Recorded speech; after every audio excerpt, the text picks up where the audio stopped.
Bem, meus amigos, chegando o nosso horário aqui, já vai se avançando aqui. Temos aí os companheiros Carmen Matos, Ana Constantino, Vera Travasso, José Marcos Travasso. Um beijo nos dois amigos queridos, Dulcineia, Ana Brito, Márcia Carolina, da turma toda aí, vieram estudar conosco o livro da Ivone do Amaral Pereira. Vamos elevar o nosso pensamento a Deus, a Jesus, a espiritualidade amiga, que nos ajude, que nos intua, para que possamos compreender melhor todas essas informações que essa querida irmã Ivone do Amaral Pereira nos traz. Te agradecemos, Senhor, muito. E nós estamos estudando, né, o capítulo, o livro, deixa eu abrir aqui, o orador. O livro é esse aqui, ó. O meu é essa versão nova, porque o outro eu tive que aposentar, Devassando do Invisível, de Ivone do Amaral Pereira. E nós estamos no capítulo que fala como se trajam os espíritos. Então, aqui nesse livro, nesse meu, pelo menos, é bem complicado, porque os capítulos não têm número, né? Capítulo 1, 2, então lá. E eu já estou no parágrafo, o parágrafo, no seu capítulo 2, o meu não tem capítulo, que começa assim: até o momento presente, os espíritos mais bem trajados e mais belos que tivemos ocasião de observar. Quem tiver perdido aí, procura esse, né? Esse parágrafo. É na versão antiga, na edição antiga, que seria essa aqui, ó, é o capítulo 2, tá? Seria a página 52 da versão antiga. No meu é a página 49. E lembrando sempre, vou voltar aqui um pouquinho, enquanto vocês procuram aí esse parágrafo, até o momento presente, os espíritos mais bem trajados. O que a Ivone vem falar, né? Ela sabia que esse tema dos espíritos estarem trajados seria um tema que não seria aplaudido por muitos. Seria um tema difícil, um tema onde haveriam muitas críticas, mas ela nunca teve medo de críticas, e ela continua falando. Inclusive, eu voltei aqui um pouquinho, quando ela diz assim: ainda que tal revelação, que é sobre isso, de como os espíritos se vestem, do vestuário dos espíritos, desagrade alguns estudiosos que não admitem tal possibilidade e que têm os espíritos como seres diferentes dos homens, abstratos, vagos, não poderemos afirmar senão que, pelo menos, os que se conservam próximos, chegados à terra, pelas lembranças de terem sido homens, muitas vezes, são eles tão simples e naturais que nos dão a impressão de homens apenas algo mais frágeis na sua estrutura, mais belos alguns, porque lucilantes e delicadíssimos na sua feição perispiritual, mais hediondos e repulsivos outros, porque de aparência inferior ao comum dos mortais terrenos, mais desagradáveis à vista. E aí a gente vai, só para fortalecer o que disse Allan Kardec, na Gênese, capítulo 14, né, item 14, segundo parágrafo, basta o espírito pensar e ele cria. A Gênese? Não precisa. Está lá. É o item mais... É o capítulo da Gênese que a gente já decorou, mais utilizado. A Gênese, capítulo 14, dos fluidos. Item 14, segundo parágrafo. Basta o espírito pensar, ele cria. Então, aqui, pelo que ela falou, olha só o que ela diz aqui, ó.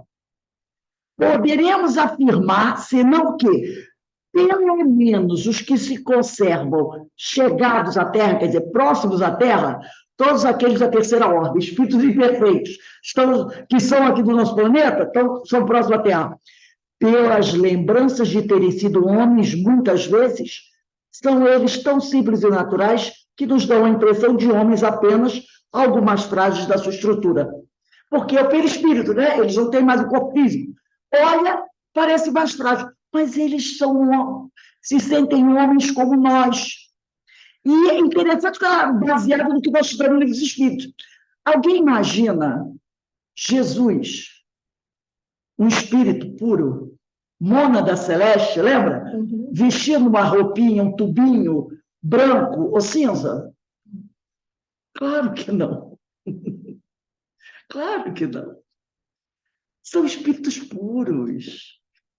Eles não precisam disso. Imagina um local no espaço onde se reúnem os espíritos puros. Vamos imaginar. Vamos aqui soltar nossa imaginação. Né? Uma região no espaço só de espíritos puros. Será que eles precisam?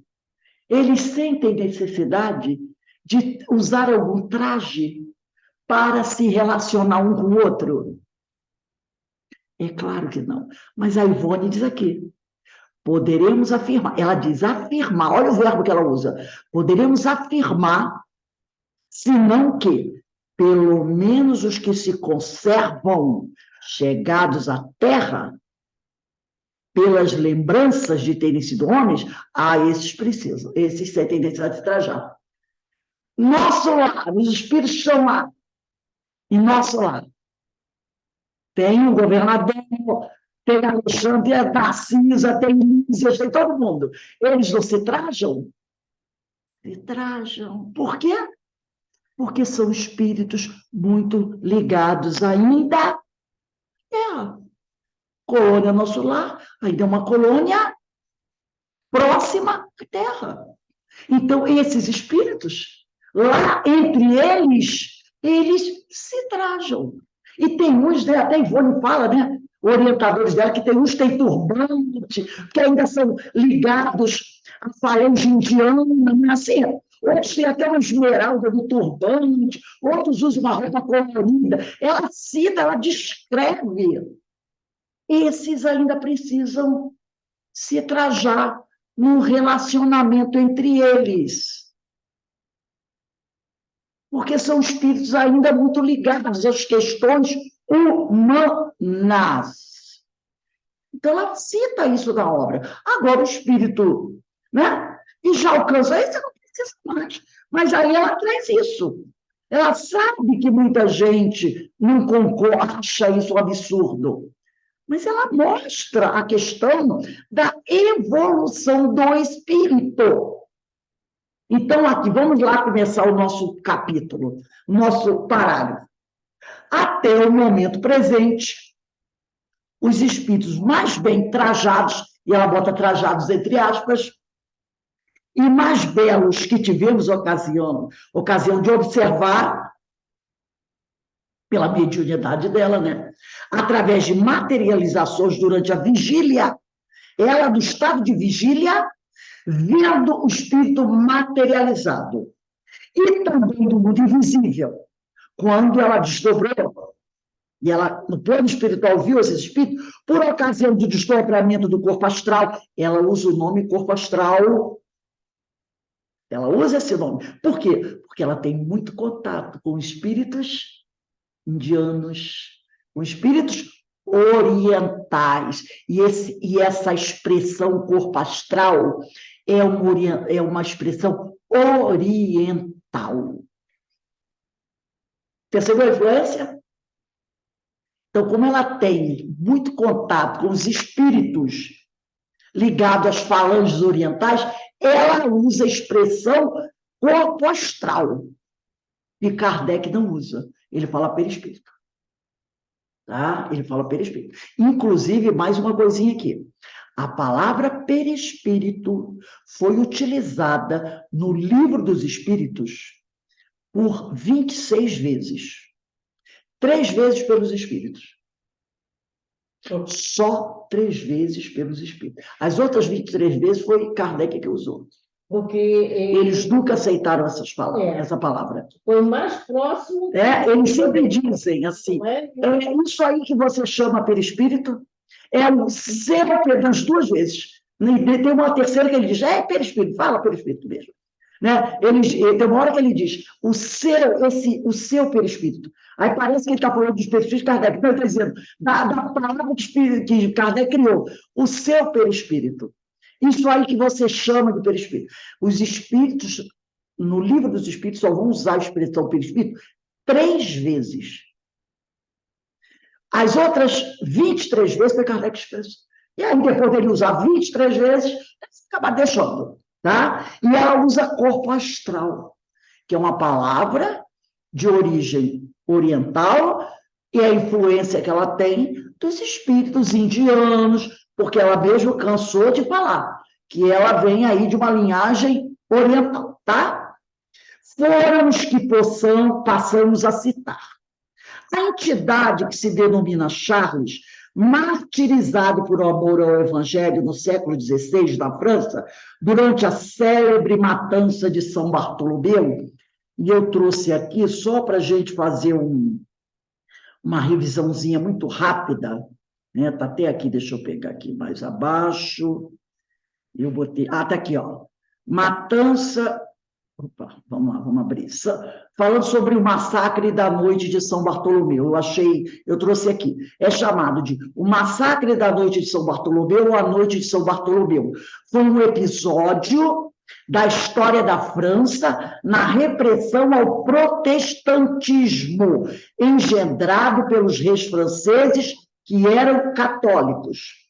Esses assassinatos aconteceram em 24 de agosto de 1572, século XVI, em Paris, no dia de São Bartolomeu. Estima-se que entre 5.000 e 30.000 pessoas tenham sido mortas. Olha só. Patrocinado e organizado tudo isso e capitaneado por Catarina de Médicis, né? Então, esse foi o que ela cita aqui, tá?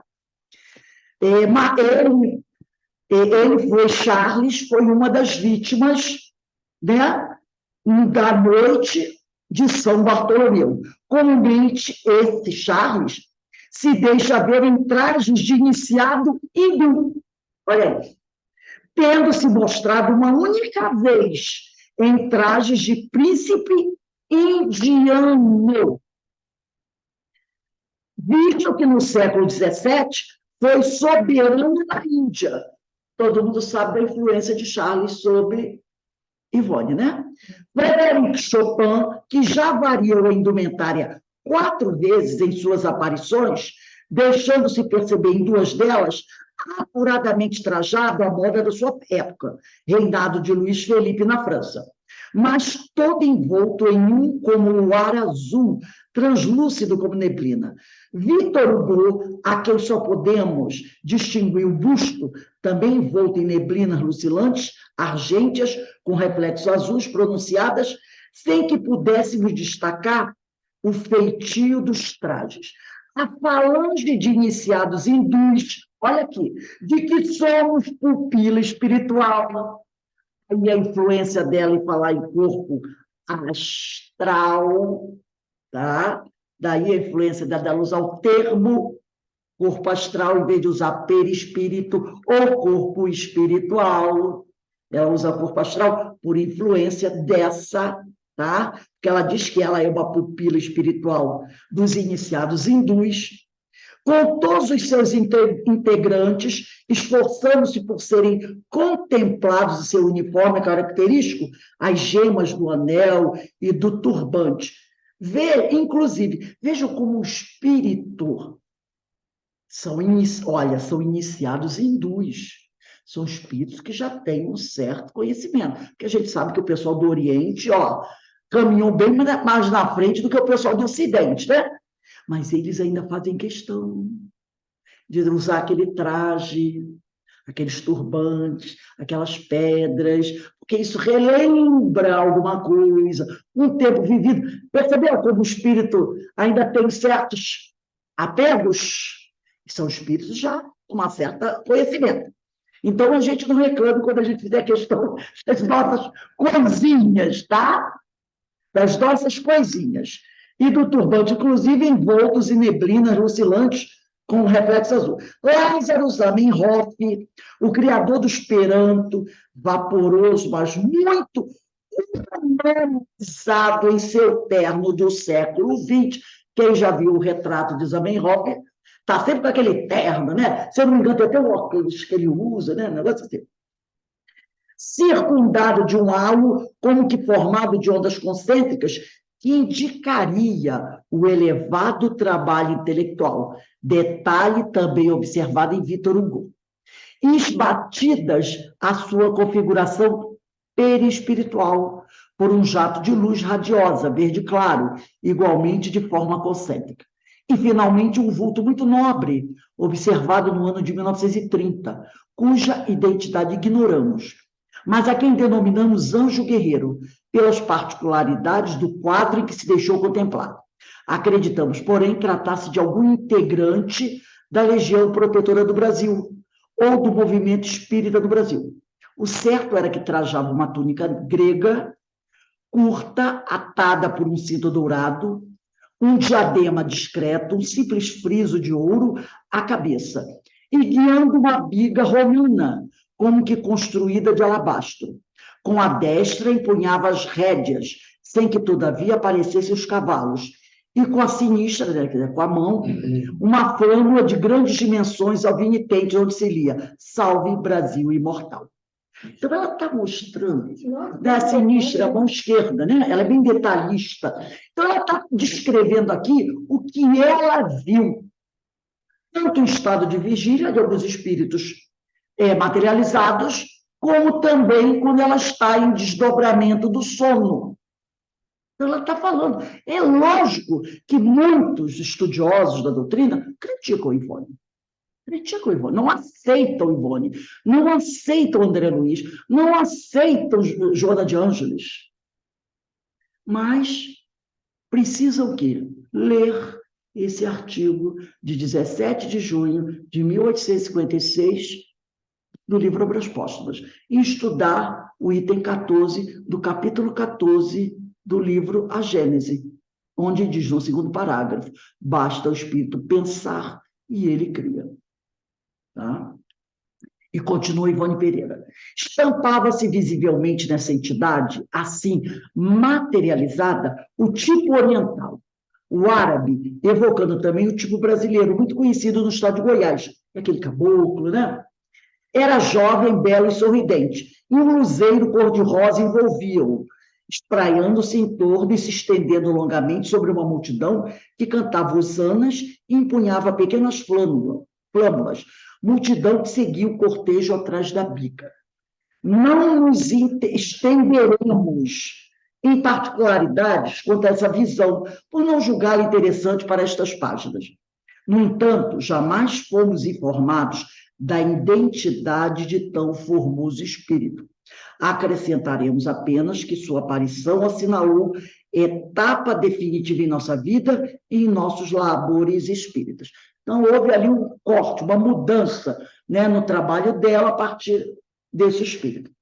Comumente, os espíritos se nos apresentam trajados conforme o fizeram durante a existência carnal.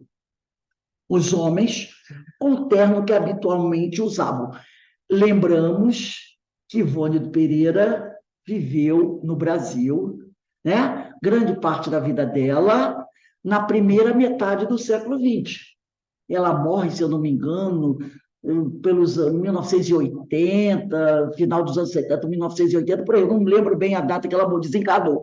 Então, nessa primeira fase, né, a primeira parte do século XX, 1930, 1940, era muito comum os homens estarem feitos de terno, né? Quem olha na internet, no Facebook, A gente vê fotos, outra semana não está vendo, né?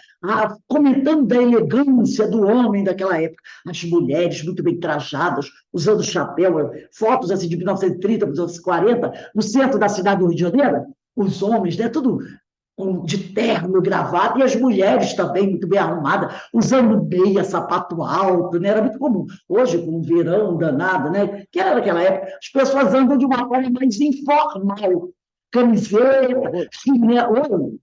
9 de março. Independente da profissão que ele tinha, eles andavam de paletó e gravata. Com certeza. Eu dou exemplo do meu pai, que era mecânico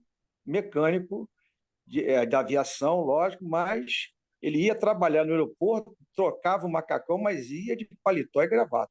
Exato. Lá no aeroporto, ele trocava, botava o macacão para trabalhar. Ao sair, novamente, se vestia para voltar para casa de paletó.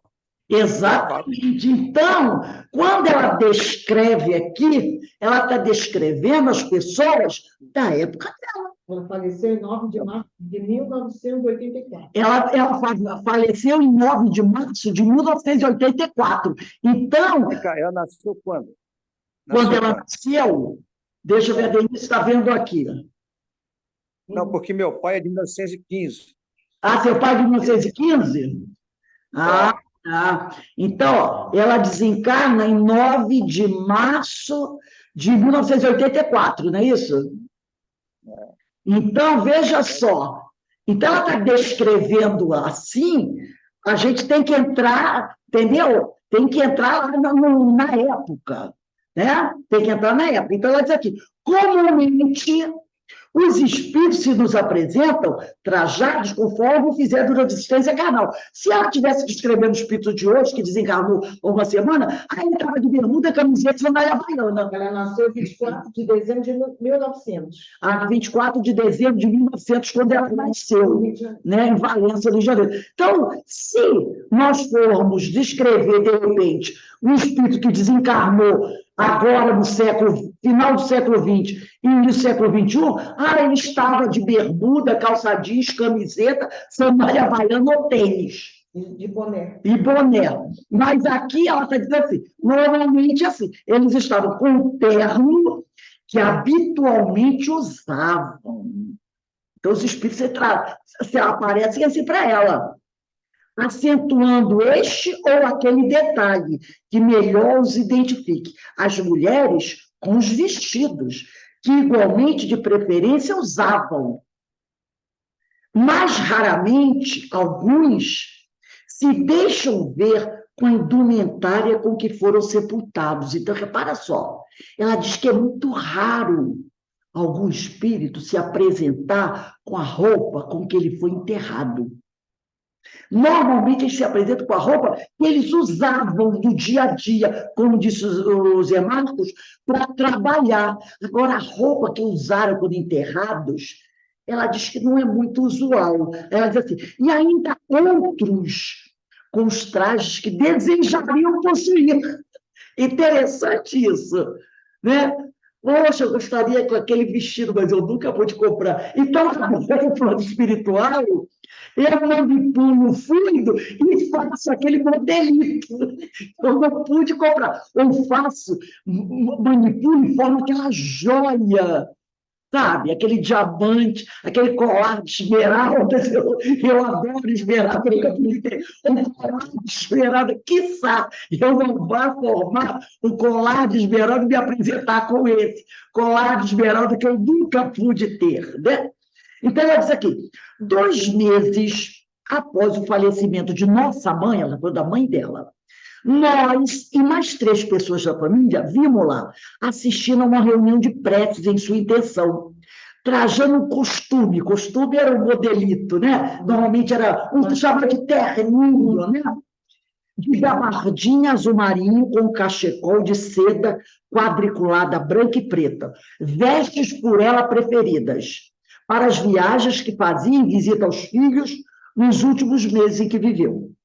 Uma tia nossa, a senhora C.A.S., ela não quis citar o nome, percebeu? Porque a família devia estar encarnada, muita gente da família, quando ela escreveu o livro, e para não criar nenhuma polêmica, ela botou só as iniciais. Falecida no interior do estado de São Paulo em 1950, cerca de 20 dias após o trespasse, quer dizer, 20 dias depois que morreu, essa senhora apareceu para ela. Apresenta-se a nossa visão do Rio de Janeiro, dizendo ter vindo visitar-nos, pois se sentia saudosa. Vestia um costume preto e um véu de rendas negras cobria-lhe inteiramente o corpo. Então, a tia dela aparece vestida de preto e com véu. Isso se chama mortalha. Eu sei que é mortalha, porque a minha avó, mãe da minha mãe, quando morreu, ela foi enterrada, vestida com a roupa dela, e foi colocada sobre ela uma mortalha, que era detalhe, mortalha que ela fez, porque era costume naquela época, a pessoa, fazer a sua mortalha, ou de crochê, ou de tricô, de renda, e o nordestino, minha avó, né, era nordestina, então, com aquelas fazia, minha mulher fazia com birros a renda. Então, olha, se eu ia fazer minha morta. Ela fez a mortalha dela. A avó do menino. Né? E eu disse para o meu avô que ela, quando morresse, era para cobri-la com a mortalha dela. E ela foi enterrada com a mortalha sobre o corpo. Aqui, esse véu é a tal da mortalha, né?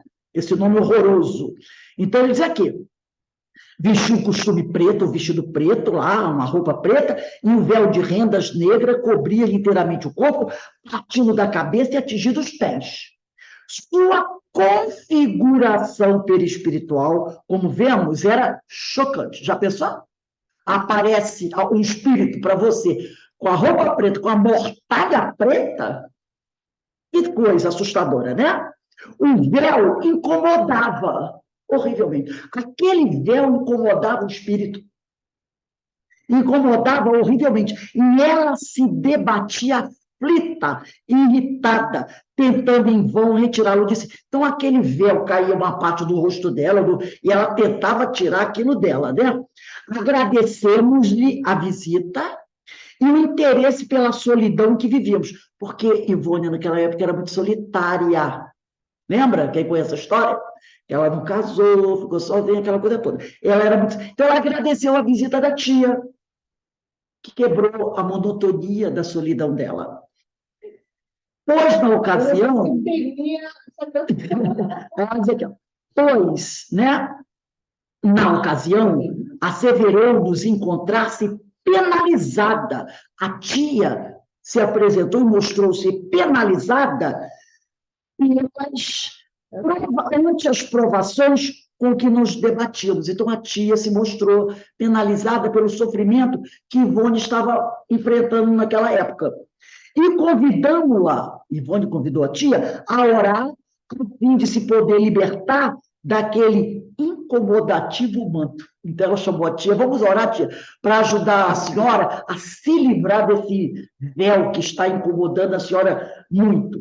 Sem que, no entanto, nos fosse possível compreender o que poderia causar semelhante fenômeno. Então, ela não entendeu, né? Ela ainda não entendia por que ela está assim, por que ela está com essa roupa, por que ela está tão incomodada com essa mortalha.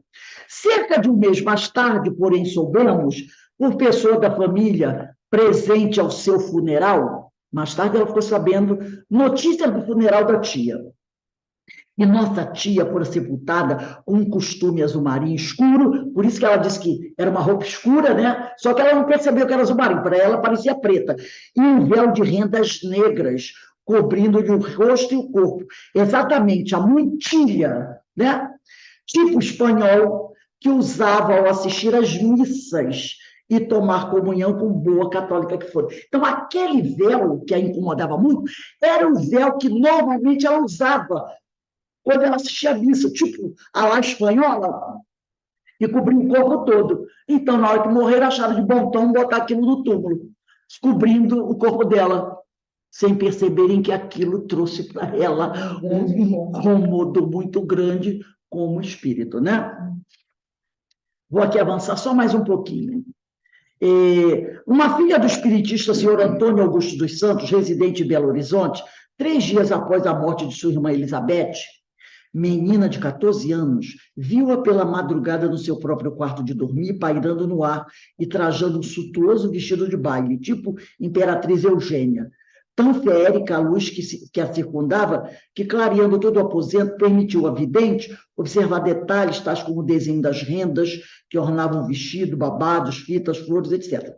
Asseverava a jovem vidente que o vestido era salpicado de pequenas pérolas, como gotas de orvalho, detalhe por nós também observado em 2 das 4 indumentárias perispirituais apresentadas pela entidade Frederic Chopin.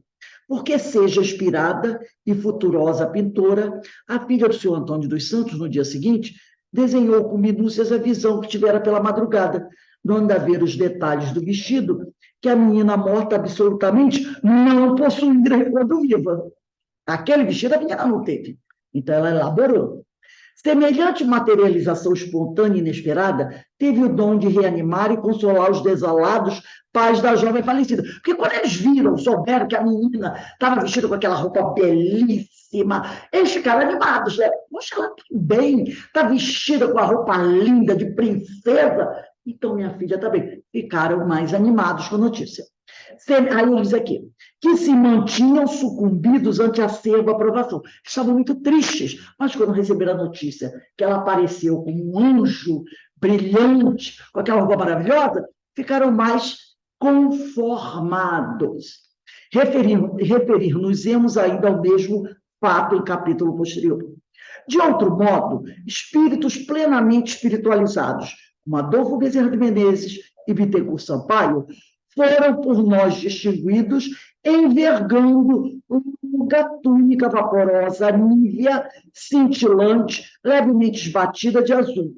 O primeiro costuma-se, doutor Bezerra, deixar-se ver também trajando avental de médico, com barrete ao passo. Quer dizer, o avental de médico é aquele, como é que chama mesmo? Aquele capuz, não, é o... Como é que chama, gente? Quando você... Não, todo médico tem. Jaleco, ele se apresenta com um jaleco branco, e no jaleco, aqui na altura do peito, vem, né, a plaquinha com o nome do médico, né? Então, isso aqui, envergando o primeiro costume, doutor Bezerra, costuma se deixar ver também, trajando lá o jaleco de médico, com a plaquinha, o barrete, a plaquinha, com o nome dele, ao passo que o segundo, isto é, Bittencourt, a quem uma única vez vimos em dia de grande provação, há muitos anos, talvez pela sua qualidade de poeta do Evangelho, trazia uma coroa de louros, ou de mirto, ou carvalho, como os antigos intelectuais gregos e latinos. Olha só, vamos imaginar que doutor Bezerra se apresentando para um grupo de espíritos que nunca o viram, que não sabem quem ele é, de quem se trata. E aí ele se apresenta com um jaleco, um barrete e, quiçá, com estetoscópio. O sujeito não sabe o que ele vai dizer. Graças a Deus, chegou um médico para nos socorrer. Facilitou. O espírito já fica ali, fomos socorridos. Um médico apareceu. E, logicamente, quando vem assim, doutor Bezerra, vem lá, doutor Bezerra. Olha como isso já ajuda. Entendeu? Então, a gente percebe como o espírito, como essa questão é muito simples. Somente aqueles que realmente querem criar uma certa situação constrangedora, sei lá por quê, é que acham que essa situação não existe, que os espíritos não se trajam, que os espíritos não vivem em cidade, não tem a colônia, não tem a construção, não tem nada disso. E espíritos que desencarnam aqui no nosso planeta são espíritos ainda muito ligados às questões terrestres da humanidade. Então, se ele viveu aqui com casa, ele vai querer ter o espaço dele. E nós já estudamos sobre isso. A questão dos centros de força, que quando o espírito desencarna, Tem 2 centros de força, que todos eles vão passar por transformações, mas tem 2 que vão ter uma série de... os espíritos terão uma certa dificuldade, que são os centros de força, o gástrico ou solar e o genésico, que o gástrico é ligado à alimentação e o genésico à questão da sexualidade, porque muitos espíritos ainda se encontram muito materializados, então ele acha que pode comer o jabá com girimum, que ele pode comer o que ele quiser comer, e não é bem assim. E quando chego à mesa mediúnica, estou morrendo de sede, estou morrendo de fome, eu estou com frio. E as questões da sexualidade também, né, que não foram muito bem desenvolvidas, a gente sabe que isso já estudamos isso também, que isso é uma questão, lá no livro, Paulo de Tarso e as Leis Morais, a questão do sexo é uma questão que ainda traz muitas dificuldades para o espírito. Então, como achar que a questão do vestuário é uma questão, é fantasia, que é assim que eles dizem, é fantasia. Então, falta um pouquinho de estudo para esses nossos irmãos. Alguém gostaria de fazer algum comentário? Né? Nós vamos parando aqui, semana que vem a gente continua no outro parágrafo que começa alguns adeptos do espiritismo, né? Alguém gostaria de fazer alguma pergunta, de fazer algum comentário sobre o nosso estudo de hoje, ou acrescentar alguma coisa para nos ajudar, né? Eu tenho Eu acho que Fala. o que aconteceu na minha família, né? Meu pai, não sei se eu já te falei isso. Meu pai morreu no hospital e ele estava com problemas respiratórios, né? E utilizava a cânula, né? A bombinha? Não, Ah, sei, a cânula aqui. aqui Abriu. Traqueotomia, né? traqueostomia. As minhas primas eram pequenas, eram crianças e não pôde Não puderam ir no hospital. não puderam entrar no hospital, não viram. Mais tarde, elas ouviram, porque elas são videntes, elas ouviram numa casa de praia que eles costumavam ir, lá em Barra de São João, e ouviram com A cânula. a canoeira. Ele estava com um negócio estranho no pescoço, assim, com um buraco, que elas explicaram assim, e elas não sabiam. Então, ele se apresentou exatamente como ele estava naquela época. Próximo da... Então, olha aí a situação. E a Carmen quer falar alguma coisa? Alguém mais quer falar alguma coisa? a Dona Ivone, ela fortalece a doutrina, né? Principalmente exatamente o capítulo 14, né? Que está muito ligado a isso aqui, a necessidade, e que o espírito pensa, ele cria, isso aí ainda fica muito assim no fantástico, muitos espíritas pensam, isso aí é enrolação, isso não pode ser, como é que pode, no plano espiritual, como é que pode ter casa, como é que pode ter... Eu também, eu vou te falar, eu também, antes de estudar assim, com afinco, igual a gente estuda aqui, eu também ficava, meu Deus, mas a espiritualidade não pode ter as coisas que tem aqui, materialmente falando, né? Só depois da gente estudar é que a gente entende que tudo é fluido, né? Tudo fluídico, mas que existe, e é palpável, como se fosse na matéria aqui. Então, que existe essa necessidade dado ao grau de evolução dos espíritos. E vamos lembrar o que está no livro dos Espíritos. A vida na Terra é uma pálida, sombria cópia do plano espiritual. Porque muita gente diz assim, o plano espiritual é uma cópia da Terra. Não! Aqui, no livro dos Espíritos, ele diz isso. A vida na Terra é uma pálida, sombria cópia do plano espiritual. Bom, então nós vamos dar uma paradinha agora, que 18h40 nós temos o nosso irmão Alcide Geraldo, que fará a nossa palestra, e o tema é Doentes e Doenças. E esse tema é baseado no Evangelho de Mateus, capítulo 15, versículo 11, que diz assim, não é o que entra pela boca o que contamina o homem, mas o que sai da boca, isto é, isso é o que contamina o homem. Então, o nosso irmão Cid Geraldo vai conversar conosco às 18h40 sobre doentes e doenças. Nossa palestra vai até às 19h30.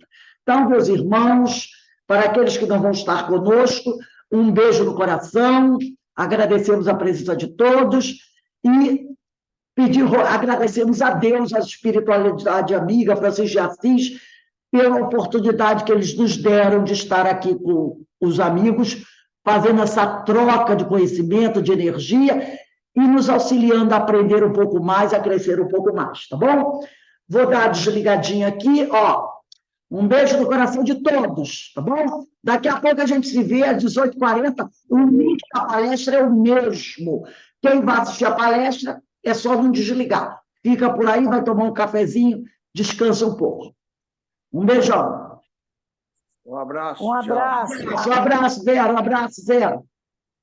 Tchau. Tchau. Semana que vem vamos estar juntos aí. Tchauzinho. Se Deus quiser. Ai, que bom. Vou passar para você, para a Denise. Tá.